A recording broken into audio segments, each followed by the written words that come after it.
El impacto lego antes que el sonido. Metal contra metal. Un golpe seco, brutal, que desgarró la noche y partió el mundo de Isabella Cruz en dos.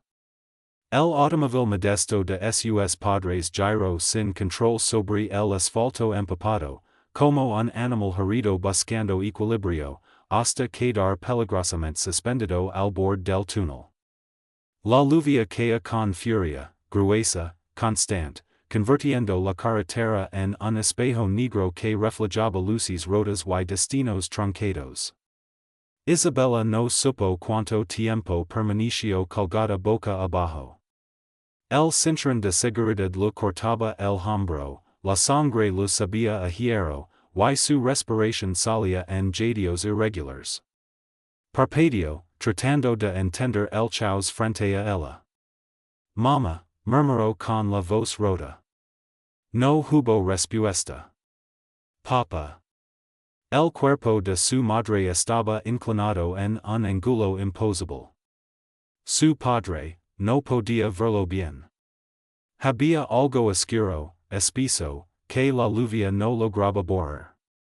El pánico la atravesó como un relámpago. Socorro. Grito, por favor, alguien. A pocos metros, un SUV negro de lujo permanecía intacto, apenas un rasguño en el parachoques. Era una máquina blindada, diseñada para la guerra urbana. Y pertenecía a Leonardo Moretti. El hombre descendió del vehículo con la calma de quien acaba de salir de una junta directiva. 40 y tantos años. Traje oscuro, perfectamente cortado. Cabello gris peinado hacia atrás, ahora mojado por la lluvia. Ajustó los gemelos de su camisa antes de avanzar. Sus zapatos italianos pisaron un charco. No miró abajo. El olor a gasolina llegó primero. Leonardo se detuvo a 2 metros del auto destrozado. Sus ojos evaluaron la escena con frialdad quirúrgica. El conductor estaba atrapado. Irrecuperable. La mujer no se movía.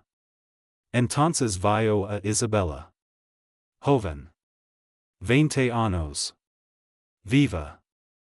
Atrapada por el cinturón. El combustible se extendía como una serpiente mortal. El motor en chisporreteaba.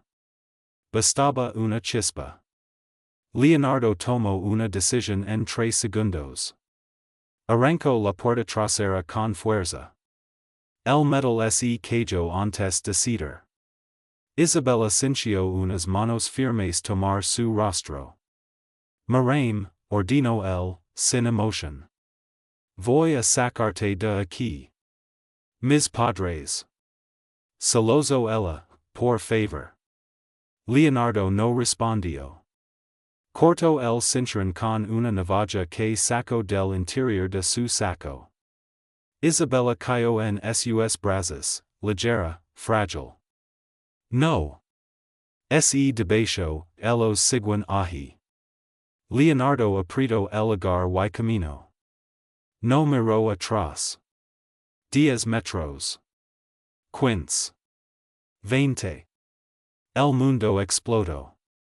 Una bola de fuego iluminó la noche. Leonardo giró el cuerpo, usando su espalda como escudo. El rugido de las llamas devoró los gritos de Isabella. Cuando logró mirar, ya no había coche. Solo fuego. Y dentro de ese infierno, todo lo que amaba. El grito que salió de su pecho no era humano.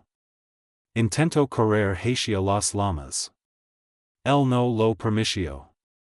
No fue todo, dijo Leonardo, imperturbable.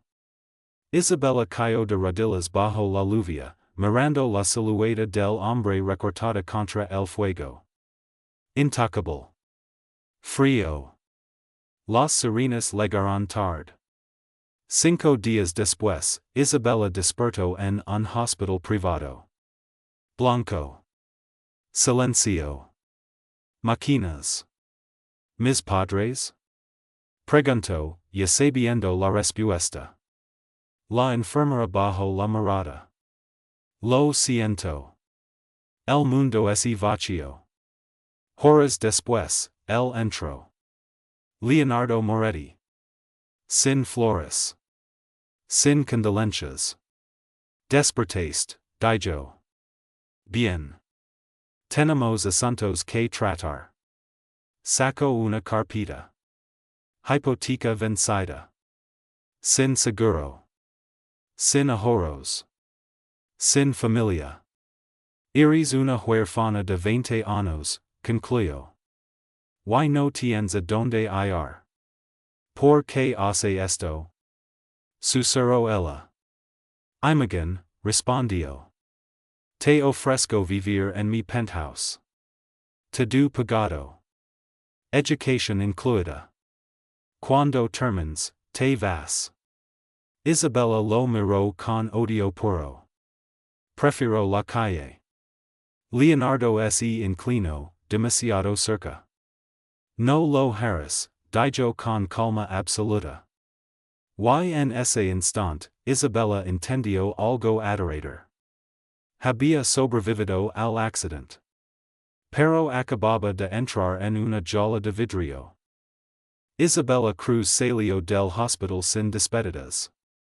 No hubo abrazos, ni palabras de consuelo, ni un lugar al que volver. Solo un automóvil negro esperando, con los vidrios tan oscuros como el futuro que la aguardaba. Leonardo Moretti ya estaba dentro, revisando su teléfono, como si aquel día no fuera el peor de la vida de alguien más. El trayecto fue silencioso. La ciudad pasaba frente a sus ojos como un decorado ajeno. Isabella apretaba las manos sobre sus piernas, recordándose a sí misma que respirar era lo único que aún podía controlar. Cuando el ascensor privado subió hasta el último piso, sintió como la presión le cerraba el pecho. El penthouse era inmenso. Frío.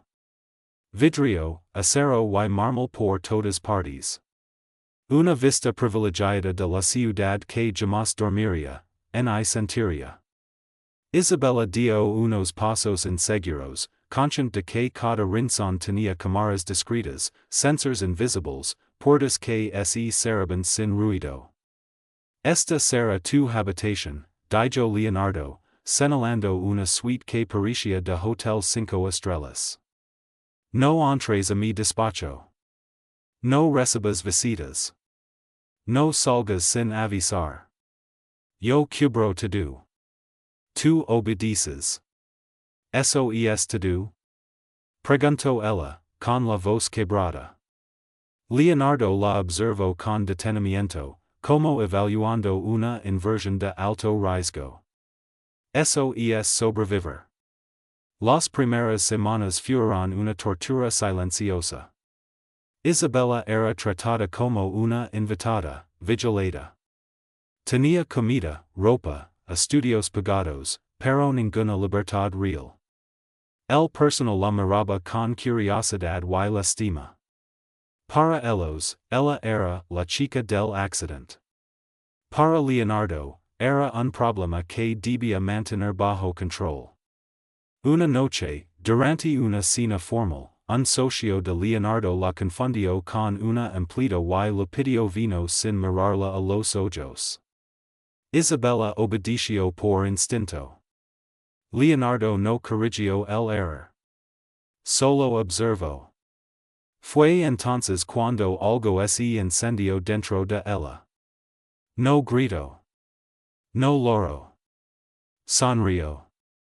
Porque Isabella Cruz no era solo una huérfana sin dinero. Era una estudiante brillante de ingeniería financiera, becada antes del accidente, con un talento que nadie le conocía. Y mientras todos la subestimaban, ella empezó a escuchar, a aprender, a recordar nombres, cifras y secretos. La jaula era de cristal. Pero el cristal también se rompe.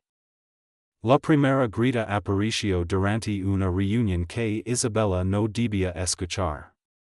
El despacho de Leonardo Moretti estaba separado por una pared de vidrio esmeraldo, lo suficiente opaca para fingar privacidad, pero no para ocultar las voces. Isabella lavaba una bandeja con café cuando reconoció nombres, cifras, y palabras que no encajaban con la calma del penthouse. El fondo está perdiendo credibilidad, dijo un hombre. Si esto sale a la luz, los inversores se irán. Leonardo no levantó la voz. Nunca lo hacía. No se irá nadie, respondió. Controlemos la narrativa. Isabella se quedó inmóvil. Su corazón latía con fuerza. Aquellos números estaban mal. Dramáticamente mal. Y ella lo sabía. No por intuición, sino por formación. Sus profesores siempre dicen lo mismo, Isabella ve patrones donde otros solo ven datos. Esa noche, reunió valor. Leonardo, dijo desde la puerta. Lo que escucho hoy. Él levantó la mirada lentamente. No te pagan por pensa, interrumpió. Te pago por cuidar donde estás. Las palabras cayeron como una bofetada. Días después, él la obligó a acompañarlo a un evento empresarial. Vestida de forma simple, sin presentación formal, fue exhibida como una curiosidad. Las miradas juzgaban. Las sonrisas eran falsas. ¿Es tu nueva asistente? Preguntó una mujer con desdén.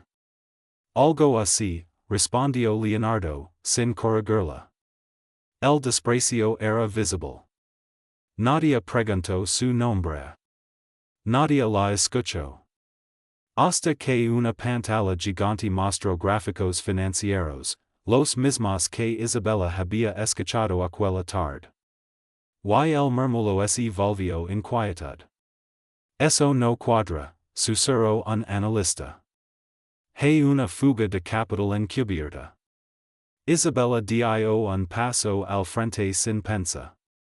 ¿Por qué están leyendo los datos al revés? Dijo en voz clara. El silencio fue absoluto.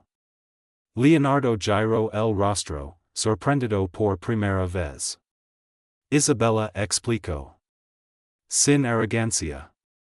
Sin miedo. Desarmó el error en segundos. Los números encajaron. Las miradas cambiaron. Respeto. Asombro. Interés. Leonardo sonrió, pero no era orgullo. Era algo mucho más peligroso. Después de aquella noche, nada volvió a ser igual. Leonardo Moretti ya no la ignoraba. La observaba. En silencio. Como se estudia una variable inesperada que amenaza con desestabilizar todo un sistema. Isabella sintió el cambio de inmediato, más preguntas disfrazadas de casualidad, más órdenes razonables, más presencia. A partir de ahora, dijo él una mañana, asistirás a mis reuniones internas. No era una invitación. Era una jaula más elegante. En las salas de juntas, Isabella era tratada con cortesía falsa. Algunos ejecutivos sonrían, otros murmuraban. Sabían que algo no encajaba. Que hacía una chica sin apellido importante sentada allí. Pero cuando hablaba, el air cambiaba. Las decisiones que sugería evitaban perdidas. Sus proyecciones se cumplían con precisión inquietante. Eso despertó envidias. Te estás excediendo, lo dijo Leonardo una noche. No olvides quien paga tu vida. No olvido nada, respondió ella, firme. Ni el precio que me cobrarán por sobrevivir. El silencio fue denso. Leonardo dio un paso adelante, invadiendo su espacio. Yo te salve, dijo. Todo lo que tienes es gracias a mí. Isabella no retrocedió. Me salvaste el cuerpo, contesto. No el futuro. Aquella phrase lo descolocó más que cualquier informe financiero. Días después, Isabella descubrió algo que nadie más había visto, una red de decisiones que beneficiaban a empresas fantasma ligadas a antiguos socios de Leonardo. Legalmente correctas. Moralmente questionables. Peligrosas si alguien las conectaba. Tenía dos options. Calar, o exponerse. Y por primera vez desde el accidente, Isabella eligió no tener miedo. Guardó copias. Fechas. Nombres. Porque el hombre que la controlaba desde un penthouse no sabía algo esencial. El poder que se basa en el miedo siempre tiene una grita. Y ella acababa de encontrarla. El error de Leonardo Moretti fue creer que el miedo paraliza para siempre. Isabella Cruz caminaba por el penthouse con la calma de quien ya no se siente prisionera. Cada paso estaba meditado. Cada silencio tenía intención. Leonardo notaba el cambio, aunque no lograba entenderlo. Ella ya no pedía permiso. Ya no bajaba la mirada. Te estás volviendo imprudente, lo advirtió una noche. Este lugar no es tuyo. Nunca lo fue, respondió Isabella. Solo fue donde me subestimaste. Los rumores comenzaron a circular en los pasillos corporativos. Un fondo cuestionado. Decisions bajo revisión. Inversores inquietos. Leonardo reaccionó como siempre, control, presión, amenazas sutiles. Si hablas de más, lo dijo, perderás todo. Isabella lo miró con una serenidad que lo enfureció. Yo lo perdí todo, dijo. Tú solo me enseñaste que no tenía nada que perder. El punto de quiebre llegó en una conferencia transmitida en vivo. Leonardo, confiado, subió al escenario para anunciar una expansión internacional. Isabella estaba entre el público. No como acompañante. Como testigo. Cuando comenzaron las preguntas, un periodista levantó la mano. ¿Puede explicar la relación entre su empresa y las compañías offshore reveladas esta mañana? Leonardo se congeló por una fracción de segundo. Isabella no sonrió. No celebró. Solo respiró. Los documentos aparecieron en pantalla. Fechas. Firmas. Connections. Todo legalmente obtenido. Irrefutable. El murmullo se volvió escándalo. Las cámaras no se apartaron del rostro de Leonardo mientras su imagen de hombre intocable se resquebrajaba en tiempo real. Horas después, solo, en el penthouse vacío, Leonardo comprendió la verdad. Isabella no lo había destruido por venganza. Lo había hecho por justicia. Y eso era lo que más dolía. El penthouse estaba en silencio por primera vez. Sin llamadas urgentes. Sin reuniones. Sin el eco constante del poder. Leonardo Moretti permanecía de pie frente a la ventana, observando una ciudad que ya no lo respondía. Su nombre seguía siendo famoso, pero ahora estaba manchado. No hubo esposas ni titulares escandalosos, solo algo peor para alguien como él, perdida de respeto. Isabella Cruz empezó con calma. No necesitaba mucho. Nunca lo había necesitado. Cuando Leonardo la vio cerrar la maleta, entendió lo inevitable. Sabía que esto pasaría, dijo él, sin llorarse. Solo no pense que vendría de ti. Isabella lo miró. No con odio. No con triunfo. Con algo más fuerte, claridad. Nunca quis tu queda, respondió. Quis mi libertad. Leonardo finalmente la enfrentó. Te di to do. No, corrigió ella. Mi recordaste lo que valía cuando intentaste quitármelo. Ella salió del penthouse sin escoltas ni contratos. Por primera vez desde el accidente, el air lo pertenecía. Días después, aceptó una oferta para liderar un proyecto financiero ético, impulsado por inversores que habían visto su integridad cuando más costaba. Isabella no buscó fama. No buscó revancha. Construyó.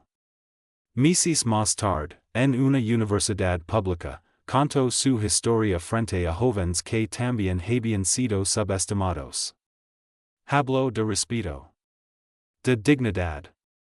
De no aceptar jaulas disfrazadas de ayuda.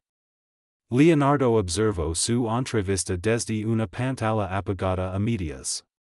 Entendió, demasiado tarde, que el verdadero poder nunca estuvo en el dinero ni en el control. Estuvo en no dejarse quebrar.